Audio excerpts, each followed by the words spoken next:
Caption Close Bethlehem, West Bank, AP, President Donald Trump's recognition of Jerusalem as Israel's capital looms large in Christmas festivities this year in the traditional birthplace of Jesus.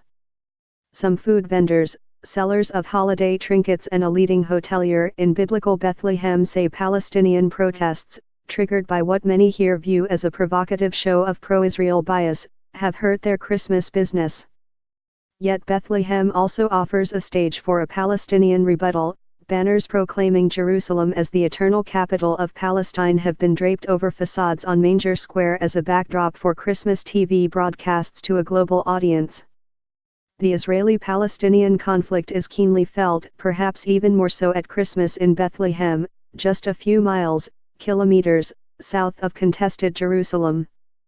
Israel's West Bank separation barrier cuts into Bethlehem, and a segment of it has become a tourist magnet in its own right.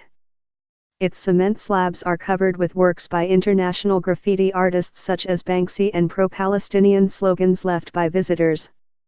While Palestinians try to draw attention to the barrier when foreigners pour in for Christmas, Trump's policy shift on Jerusalem 2 weeks ago has emerged as the dominant theme this year. It went against an international consensus that the fate of the city should be determined in negotiations. Israeli-annexed East Jerusalem houses major Muslim, Jewish and Christian shrines, and Palestinians seek it as a future capital.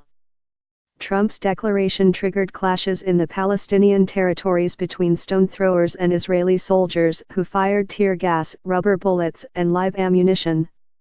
8 Palestinians were killed by Israeli fire, most on the Gaza border, and scores were wounded.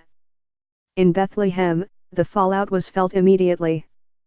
Palestinian President Mahmoud Abbas was to have received Vice President Mike Pence, a devout Christian, in Bethlehem, but cancelled after the U.S. pivot on Jerusalem. The snub came as Abbas shifted from cooperating with the United States to rejecting Washington as a Mideast broker. Meanwhile, Bethlehem's flagship luxury hotel, the 250-bed Jasser Palace, closed because of frequent nearby clashes.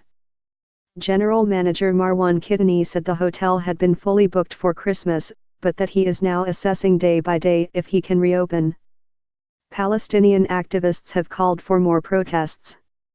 In Manger Square, next to the Church of the Nativity built over Jesus' traditional birth grotto, some merchants blamed Trump for a drop in business. 2 souvenir shop owners selling nativity scenes and tree decorations carved from olive wood said they hadn't had any customers by early afternoon.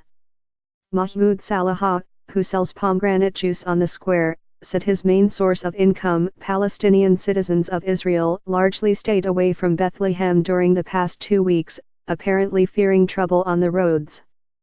Palestinian officials took a more upbeat view.